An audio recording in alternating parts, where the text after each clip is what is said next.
The Ducks unimpressively crushed Northwestern in a so-what type of game by the lake, which cost them some spots in the AP poll.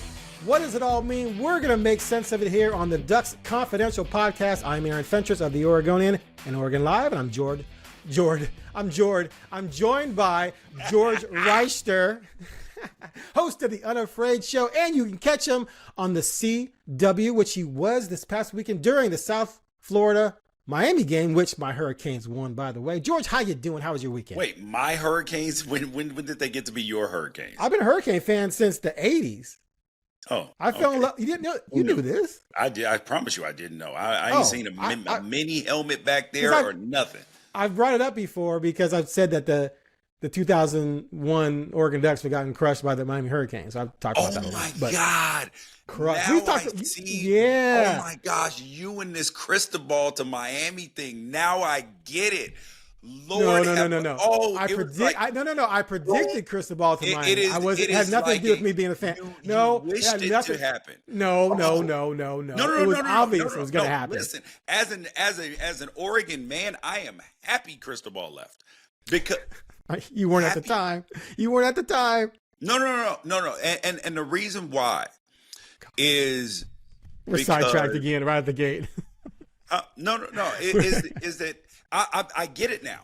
That just crystallized and made so much sense. It doesn't crystallize anything. Oh my God. Hold on. But to go back to the crystal ball thing.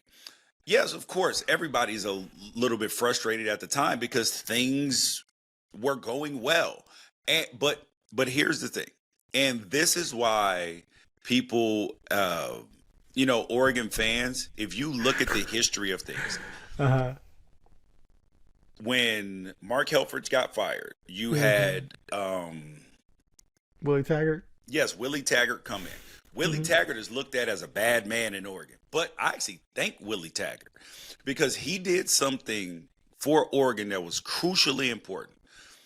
He dispelled the myth that you could not get a top tier class because he was arrogant enough to instill the belief that you could recruit a top tier class in the rankings to the University of Oregon. And after Scott Frost was like, oh, you can't do that, all of this stuff. So then when Willie Taggart left, he took coaches with him. He left Mario Cristobal there. Well, Mario Cristobal got to stay because he got the head coaching job. So we upgraded in coach with Mario Cristobal. Mario Cristobal leaves. We upgraded in coach again. And there's no knock on Mario because he's doing a really good job now down at Miami. He's rebuilt the program, all of that stuff. But Oregon has not ended up any worse for the wear and actually in better situations because of it. So I've got no problem. Like I got nothing but, hey, great job, Mario. Hope you have all the success down there at Miami. No. Okay. We're not going to slide into that debate. I'm going to let all that go. So let it go. I predicted Mario would leave the day he got hired from Miami. Everyone told me I was crazy. I was called some hellacious stuff online. You thought I was crazy. And sure enough, as soon as Miami came calling, boom, he was gone. But at the time when it happened, I said, there's life after Mario Cristobal. It's going to be okay. And they'll be finished. And then I praised the hire of Dan Lanning. Like, that was a good hire. I never once said you lose Mario, you're done. I just thought he was going to leave. And he did. But I said I was going to let it go and I didn't. But I'm going to let it go. We're moving. Let's move on. Dan Lanning's doing a good job. Open at the time, but okay. Dan Lanning's doing a good job.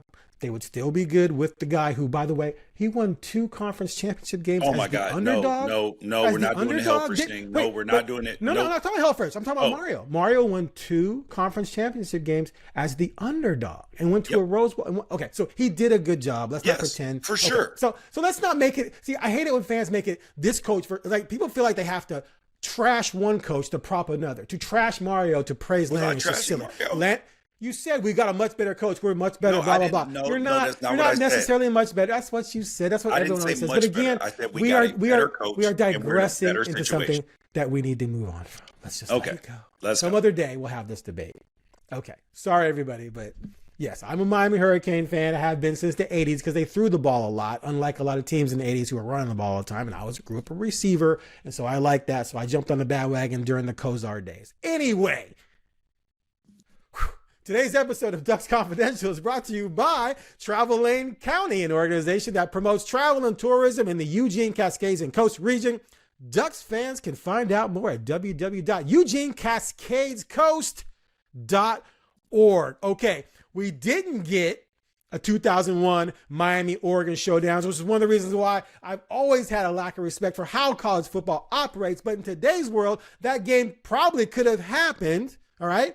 But it didn't. But maybe this year, because Miami's ranked number 4, the Ducks are ranked, Miami's 1-4, Ducks are ranked number 6. Yep. I would, oh my God, dude.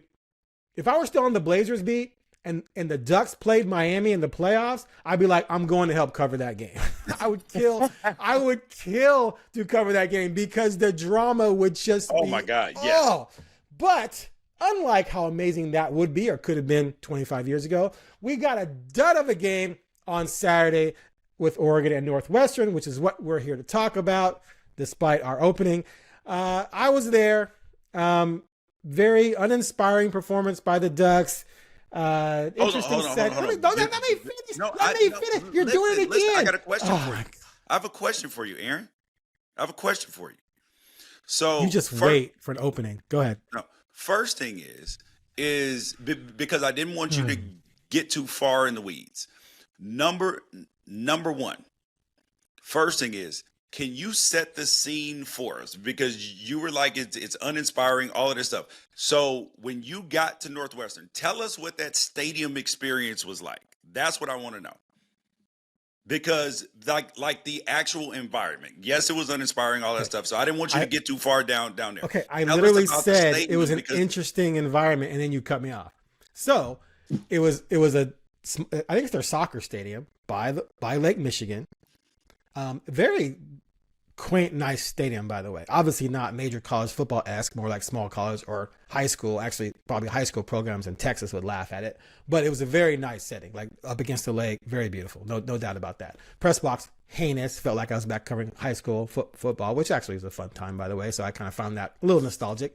Weather-wise, it was pouring, and your man here didn't have an umbrella, so I was a little worried, but the rain stopped by the time I got to the stadium. However, for some other riders who got there earlier and had to walk like a mile from the parking garage to the stadium, they got just dumped on. Matt Preem, who works for 24/7, he said his laptop got wet in his bag, and James Crepia, who I worked with, was freaking out about it. But the rain stopped by the time the game started, for the most part, a little drizzle. But the wind, bro, the wind was no joke. Like, it was coming in. We were watching punts before the game, practice punts. Dude's punts were going up, nice, looking good. He got about the 40, and it just died. And so you knew going in that was going to impact the passing game, which is why I'm not going to. I mean, Dante Moore had a solid game. That pick, I don't even think was really his fault. It was a bad read maybe, but the wind got that. So it was a very interesting place to be and watch the game, but the game itself was a dud. And what I mean by that is it was just one of those games where Team A was just vastly superior to Team B. Team A played like a B- C level game, but it didn't matter because Team B just was incapable of taking advantage of it. So yeah, kind of a methodical, boring win. But in the grand scheme of things, it's fine. It doesn't matter. These things happen to every team. They announced sellout crowd, I think, so about 12,000. That's not very many. So your initial impressions of the game before we get into detailed segments here. See, the reason why I wanted to know all of that stuff is because to me, it felt like it was obviously a bring your own juice game. It was a game that you were going to win against an opponent that you were going to beat. In 9 a.m. kickoff, 2 time zones away. The wind is bad. The weather was bad. Like there was no juice available outside of whatever you brought, right? Right. And then it was against an opponent who I was texting with a Big Ten coach during the game. And I was a little irritated in the beginning of the game, like with the lack of with them getting too many first downs, which is also being a spoiled fan on some level. Right. And then I was like, man, and he was like, yo, you don't understand, George. Northwestern is one of the most physical teams in the nation.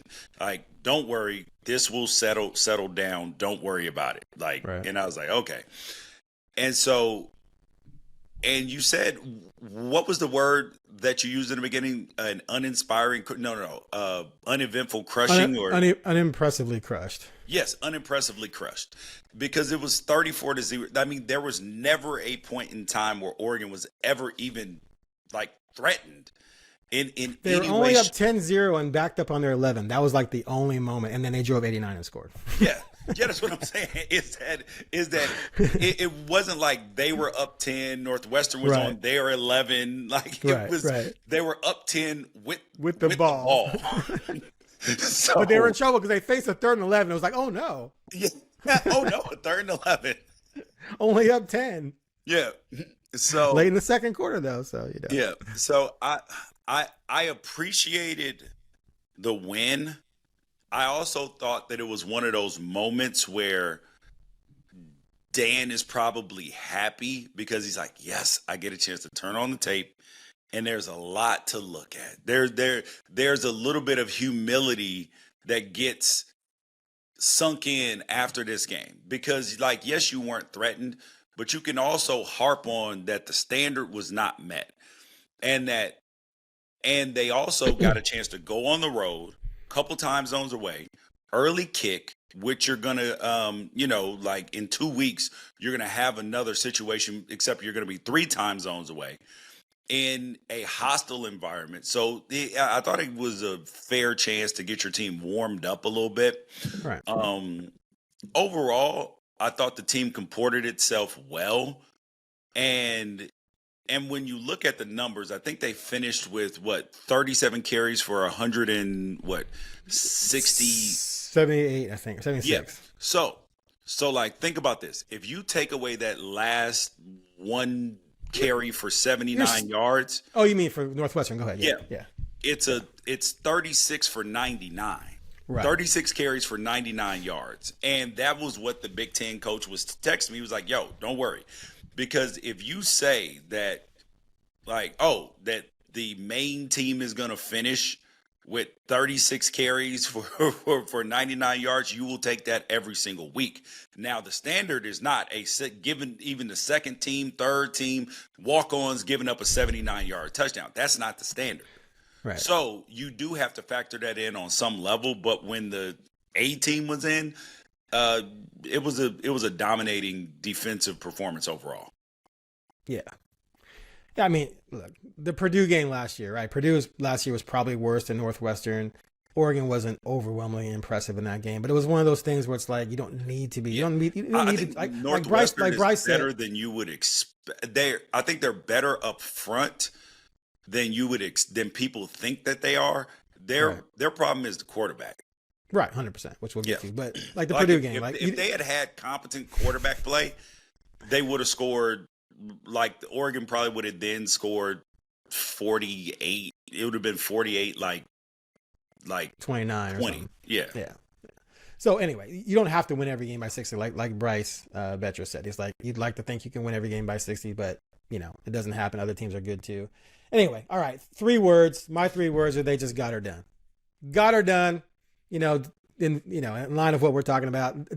All the aesthetics don't matter. The nitpicking doesn't matter that much. It's just like, you went in, you got her done, you walked away with a win. An impressive, well, not impressive, but a lopsided win. So hey, all good. Your 3 words. 3 words. That was cute. I was debating between that was cute and on to Cincinnati. Like that was my thing about it, is that there's so much business that has to be done between now and December, right? Is that I don't want us to get caught up in now, mind you don't want the team to look bad, right? Right. But you also can't be so, in this day and age in football, style points are not going to matter very much in the Big Ten. Like, wins and losses are going to win. Like, you want to be peaking in December. And this is the reason why Ohio State, like, against Ohio this week, that was a weird game. That game was like 9 to 20 in like the third quarter. You were like, wait, what is going on? So So it's a bunch of teams that have had some of those weird games. Georgia, Austin P, right? Yeah, it was like 28-7 at the end of the game, and people were like, "Oh, I don't know about Georgia," Right. and then they go out and end up beating Tennessee, even though Tennessee choked that game away. I look at this Oregon team. The only thing the thing I didn't like about this game, Aaron, was I didn't feel like that the running lanes were open initially. Yes, they ended up with some big runs. The yardage looked nice, and I know that Noah Whittington didn't play and he's the starter. But overall, the running game was okay, but I didn't like that we weren't getting as much push as you would like to see. Like, I would have liked to be, in the first few drives, 4.5 yards a carry, and we were around 2.5 yards per carry in the beginning. Right. Okay, report card. I'm just B- across. Look, Lanning admitted himself that Northwestern shot itself in the foot a lot on offense, and that not all of the Ducks' success were about them. It was about Northwestern, not being able to avoid mistakes, especially with the 2 interceptions over the middle. And so, but that's, again, that's good. Like you said earlier, like it gives them things to build upon it, because you come out of those first 2 games and, 18, 19, 20, 20-year-old kids think they're invincible after something like that, when you're blowing teams out by 50, 60. So this taught you're not invincible. You can be exposed by better competition, and the competition is only going to get better moving forward after Oregon State. Yeah, and one of the reasons why I asked you about the wind is because, when you mentioned the wind, I was thinking about the conditions. Was on the first drive of the game, Dante Moore, he turned down a big post that would have gone for a touchdown. I mean, and it ended up an incompletion on the first drive. And I remember looking, I was like, why did he turn that throw down? Was that then Benson? I remember on the broadcast, they said Oregon is going into the wind on their initial drive. So maybe he saw the post and was like, yo, this wind is whipping, bro. I don't know if this is a good idea. So I would hope so. Because like I said, the pregame punting, it was like literally going up and then dying around the 40. Like it was. Are we talking about like Chicago Bears, like we've seen with them at times? And like Wrigley with the wind blowing in and a home run. You think it's a home run, and it's just kind of I'm literally the punt. Northwestern's punts were going like this. Then they got to about the 40 and they just went and they came down. Oh. So if you're a quarterback and you feel that, and you've thrown in warm-ups, and you've probably been told, hey, look at this, you might not have as much confidence that you're going to get it out there 55, 60. Yeah. Because you could get it out there with the velocity, and then it slows down, and DB picks it off. And then, and then later on in the game, he tried to do it, and was like, oh. Exactly. There's a reason. So now, Decorian was covered. Decorian was covered, but Decorian was covered. But if you lay it out there, he might be able to get it. Right. It could have been one of those where he just drops it right in between 3 defenders, and it's like, oh my God. But it died, and it predictably, because he was thrown right into the wind. So anyway. All right. Anything else on report card? You good? No, I would give, I was most impressed with Dante Moore, to be honest with you, because he did some really good work on third downs.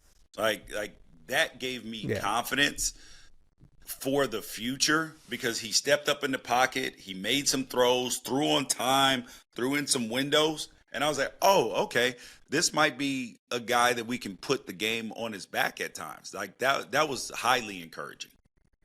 Okay, so I got one nitpick back on the offense.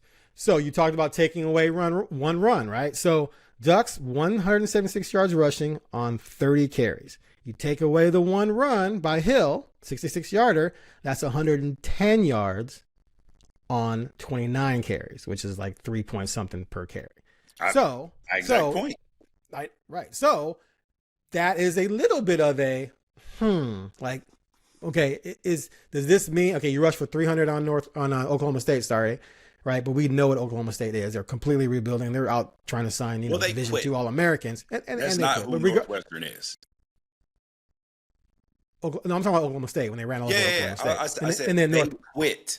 Yeah, no, that Oklahoma State quit. They might have quit, but they were getting gashed for the first half too. For sure. So in this game, you couldn't get the running game going to where your running game was carrying drives, which is why you had more in situations where he had to convert on third down, which you said he did a good job of. So that's one thing where it's like, okay, Northwestern is not a high-end Big Ten team. They are different than Oklahoma State. And the first time you play a team that, like you said, is physical, you didn't exactly meet it with dominating authority that screams national champion. That's all I'm saying. Now, that's again, why it's just one game. Next week, that's why I think that this would, and we'll know this week more because it'll be a little bit of a wake up call. Because Oregon State with Trent Bray as their head coach, he's a very good defensive coordinator. He's the same defensive coordinator that beat Oregon a couple years ago. He's the same guy. So you can't think that the scheme is going, and Will Stein was the offensive coordinator. So you can't think that this next upcoming game is just going to be a schematic just wipeout. This is going to have to be a level of physicality, and we're now getting into the point in the schedule where physicality is going to be demanded every single week. But I do think that it's going to be easier to bring that because you're looking at, because you've gotten a little piece of humble pie, and now you're saying, oh, now we're getting into the meat of this schedule, and we can't be playing around. Right. Are you concerned at all about the long drives, the 6-minute drive? 6-minute drive, and then that 7-minute drive to open the third quarter, where they were able to move the ball on the ground? No, because if you look at Oregon's defensive line substitutions, that wasn't who we would have expected to start the game. One. And it wasn't expected who we would have been playing. Like they're still playing so many players. Oregon played 77 players in the first game, 81, and I think every single player except Noah Whittington, who was dressed out, played this last week. So there's opportunities for because Oregon is trying to figure out who needs to be on the field when we go to Happy Valley. Like when the roster shrinks and everybody don't play in the game. Like they're trying to give everybody ample opportunity to prove that they should be on the field. Now, I do have some questions about Mr. Bear Alexander, if we're being honest. But it's not the level of physicality at times that is going to be demanded. Now, he's clearly very talented, and then sometimes he flashes, but it's got to be like the level of physicality has to be consistent. And that's not just him. He's just the name of the transfer, but they're just more physical on the interior of the defensive line, in the D tackles. And I think that's where that is an area that this offseason as well, that is going to get addressed, whether it is in high school recruiting, it will be addressed in high school recruiting, but potentially in the transfer portal as well, because he wants people in that middle that are deterrents. Well, that's how he got a national title ring, right? Yes. With guys like that. Yeah. Yes. With like, oh God, we can't run in there. Oh my God, we can't look at the monsters on the outside. Oh God, we're in trouble. But, absolutely. All right, what's your hidden gem? My hidden gem is De'Aaron Hill. Oh, you stole mine. Did you not look at the rundown? Did you look at the rundown and just steal mine? You stole it. Okay, but I agreed with you though. I didn't have another hidden. It was hard, wasn't it? Yes, it was hard to find one. And he wasn't so hidden because he went 66. But and he's the leading rusher on the team right now. Right. So I was like, where is the hidden gem? I was trying to find somebody, but maybe the other answer is Davey Uli, who started this game at right tackle. But I have not finished the entire film, so I can't tell you how great he played yet. But overall, like maybe Thieneman who did a good job in the box, like, because they're playing him a lot like if you look at the defense that Oregon is playing right now, it looks very similar to what Ohio State played against Oregon in the Rose Bowl. Okay. And and you have a special guy in the middle there who's kind of like a linebacker, but also is good in coverage. It causes so many problems for the defense. I'm sorry, for the offense in terms of schematically, you're not sure if he's going to drop deep. Is he a linebacker? It makes it difficult on the offensive line on who to block and who not to block. It causes chaos for the offenses. Okay. All right. Let's move And I on was referring to to Caleb Downs from Ohio State. Okay. All right. So let's move on to where this leaves Oregon across the nation. They fell 2 spots in the AP poll. Miami and Georgia went ahead of them. Clearly, both those programs have more impressive victories, which is not Oregon's fault, right? You can't blame the team for the schedule they started out with. Do anything change about your perception of Oregon or other teams across the country given what happened this past weekend? I do think that LSU right now has wins over Clemson and over Florida. I am significantly less impressed with both of those wins than what their name value says about those wins. Does Right. that make sense? No, 100%. Because both of those are bad offenses right now. Bad offenses. Right. And what was Flacco doing, dude? Yeah, and LSU, they got 5 picks, including a pick 6, and finished with 20 points. Yeah. They were 4 for 14 on third down. In their initial game against Clemson, they were like 4 for 11, 4 for 13, somewhere in there. So they're not executing at a high level on offense. They only scored 23 against Louisiana Tech. Exactly. Like there is something that is not materializing with this offense. So is LSU skating by right now? Yes. I look at everything that I've seen out of all of these teams. The clear number 1 team in the country to me is the Miami Hurricanes. I think that what they have put on tape and who they have played, I think it gives them the best resume so far. Because people think that Ohio State has the best win against Texas. Texas don't look that hot right now. Yeah. Like people are wondering if Arch should be benched. 11 straight incompletions. It's not. Like Texas is not exactly cruising right now and where they need to be. But we're in September, and this is the reason why I thought last season was the greatest college football season that we ever had. And now I believe that this is even better than last year because of the amount of parity. There is not a single person in America that would say with any confidence, I can bet my life that this team is the best team in the country. There would still be a creep in the back of your mind, like, I don't know. Penn State fans can't say that. Their passing game still looks questionable. Ohio State didn't look great against Ohio. They didn't score very many points against Texas. They were outgained by over 100 yards. Like everybody's got questions about them right now. And that's why I say that Miami looks like the best team in the country right now. And people might say Georgia, okay, they gave up 40 some points. So it's like, I think they won 44, 40, 41. Yeah. Giving up 41 points, that ain't that. They would go a month giving up 41 back when they won the national title. Yeah, exactly. So there's not a team that you can look at and you be like, But then also there's an 0-2 team that I believe could beat any team in the nation. Notre Dame. Yeah. It's crazy. I love it. Yeah. And that's what happens when you have such disparity in scheduling. Yep. Right. You have someone like Notre Dame that's played 2 teams that are undefeated and ranked in the top. What's their name right now? Texas A&M is 10. Yeah. So two teams in the top 10 they barely lost to. Right. Whereas Oregon's played.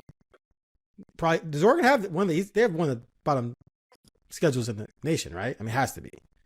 It has to be one of the easiest schedules to date. But the crazy part is that in ESPN's FPI rankings, whatever you want to call it, right? They're now number 1 in the college football power index. Are they really? Yes, and they were last week too. Now I have scrutinized this list, right, heavily, but I do believe that they have been shamed enough to where they have now did a tweak to the algorithm, because Oregon's number 1, Ohio State 2, but Alabama's 3. But Alabama finished in front. Listen to this, Aaron. At the end of the season last year, Alabama finished 4th last year. 4th. They finished in front of Ole Miss, Penn State, Georgia, Oregon, Tennessee, Indiana, Miami, Michigan, who beat them as well. Like, they finished so many spots in front of teams who beat them, and they were 9-4. It was the thing loves it, absolutely loves Alabama. The FPI loves Alabama for some reason. Interesting. All right, so before we move on to our sneak peek ahead at Oregon State, let me ask you this. So looking at Oregon's schedule, obviously Penn State, Iowa should be interesting. I'm wondering about Washington. We'll see what USC brings. But that Indiana team, man, they've been on fire. Now, talk about weak schedules. Old Dominion, Kennesaw State, Indiana State. They've outscored them, though, 156-23. Sounds a lot like last year. Yeah. And they got a new quarterback, Mendoza, who's tearing it up. 72%, 9 touchdowns, 0 picks. Their rushing attack's sick, 923 yards rushing already this season. Is that game looking a little scary for you, that Oregon-Indiana game? So there is something that people haven't talked about yet, which is going to be a talking point soon. So Penn State, Indiana, Iowa, and I believe Minnesota as well. What do they all have in common who are on the Duck schedule? They don't play Penn State or Ohio State, I'm guessing. I mean, one of them's Penn State. So Penn State, right. Indiana, don't play each other. Iowa, and I believe it's Minnesota as well. So they don't play Ohio State. Correct. But no. What do That's not all 4 of those teams are on Oregon's schedule? They all have one thing in common. They all aren't Oregon. I don't know. They play Oregon coming off a bye week. I don't know what. Yep. Oh, okay. Yep. Yeah, see, I knew that. They play Oregon coming off bye weeks. So, I mean, I'm gonna have that edited so I can. Yeah, that's definitely a. I mean, you can call it an advantage, you can call it a disadvantage, but that is something that you can be more healthy. Oh, it's an advantage. Yeah. Huh? Yeah. It was definitely an advantage. Yeah. So, where Oregon's schedule in terms of their buys, it sets them up in a good spot, but it also puts them in a situation to where they're also playing teams coming off of buys 4 times this season. And I would be a little bit, frustrated with that. But if it's that versus where last year you play like 10 weeks straight, I don't know which one I would take. Gotcha. All right, let's look ahead at this Oregon State game. The Beavers are a mess. They're being outscored 38-18. They're 0-3. They're being outrushed 146-71. They're averaging 2.6 yards per carry. Passing game has actually been, gaining a lot of yards out of necessity, but 6 touchdowns, 5 interceptions. It's a 32-point spread. This week was one of the largest in the history of the rivalry. So, I mean, obviously they're not very good, but they've been through a lot. Like I see people trashing on Coach Bray. And look, I don't know if he's a good coach or not yet, but I know that the situation they've been put in the past 2 years has just been horrendous. And to blame anyone for what's going on, I think is unfair. What do you think? I think the Trent Bray slander outside of his comments at halftime, people blew that out of proportion. But go ahead. Like, I mean, people slip. It happened. Yeah. Like, it's not like we've never heard the word before. I mean, they're like, oh my god, he said the F word. Oh, the pearl clutching. Yeah, I know. All right, so now I'm going to say something, Aaron. Now, okay. Here we go. And I need like a bucket of popcorn I could just pull up, be like. So, Oregon fans who are trashing Trent Bray, okay? If you're an Oregon fan and you're like, oh, he sucks, he this, he that, don't do that. Do not do that. Because who just got fired this weekend? Deshaun Foster at UCLA. Right. Do you know who could be the head coach at UCLA? Potentially. Will Stein. Could be. But who else could it be? Trent Bray? Tosh Lupoy. No, it ain't. Tosh Lupoy. Okay. Tosh Lupoy. And if Tosh Lupoy leaves to go to UCLA, do you know who might be Oregon's next defensive coordinator? Trent Bray? Possibly. Really? Yes. He's a really good defensive coordinator. If he gets fired. Yes. No. He may, if he were offered Oregon's defensive coordinator job and the $2 million that Tosh Lupoy is being paid or near that, right? You don't think he would leave? I don't know. You tell me. He's going to leave his alma mater where he's head coach to go be the DC at Oregon? It's an untenable situation right now. But the Pac's being rebuilt. He can actually be in a position where Oregon State could rule that conference. It's possible, but it also is. And then parlay that into a better job. Yeah, I mean it's possible, but I'm just saying it's something that could come up. Okay. Now I don't know his relationship with Lanning, but he's one of the guys I would definitely be willing to look at. Especially if he is willing to be ferocious on the recruiting trail. He's definitely a guy that I would look at schematically because he's given you problems. So if he's given, like, coaches who've given other coaches problems, like if we think that Will Stein's the greatest offensive coordinator and all these things, great things about him, who's giving him problems? Not very many people. And Trent Bray's one of them. Okay. Fair enough. All right. My threat level on this is absolutely 0. There's no way in hell the Ducks lose this game. They'd have to turn over. Well, I said 6 turnovers last week to lose. I'm going to say 10 turnovers this week to lose. I got this 53-13. I don't. So I will say this, though. Oregon State has thrown for a lot of yards, right? So this could be the first time the secondary actually maybe gets threatened a little bit. And I asked Lanning, I probably phrased the question in a way where it gave him an easy, quip answer. Like I kind of teed it up for him, but I said, is it difficult to truly gauge where your defense is given the mediocre quarterback play you face? And of course, he's like, I know exactly where my defense is and we need to improve. But my point was that you haven't been threatened. Like, the 2 interceptions that you've had each these past 2 weeks were just hideous reads and throws. And guys can't push the ball down the field against you. But this team at least has put up some yards against not great teams. I get it. But still, they're going to have to throw a lot. They're going to throw a lot. So maybe we'll see the secondary get some work this week. But you've been like going above me each time. Like whatever I pick, you give a higher threat level. Are you going to go 1 on this one like you did last week? Yes. You are? You're going to go 1? I don't think that there's 0. They threat to lose the game. The only thing that's a 0. If there's no threat, there's a 0. The only thing I'm concerned about is injuries. Like, I just want everybody healthy. That is the only thing I'm concerned about this game. That's nothing to do with winning, though. The threat level. The threat level is about winning. Okay. It's got something to do with winning next week. That's what it has something to do with. That is the only thing that scares me when I'm watching the game is like, hey, just like it's like when my kids go out at night, when my 19-year-old's away at college and my 25-year-old goes out, I'm like, just make it home in one piece. Just make it home in one piece. That's the way I feel about the Ducks right now.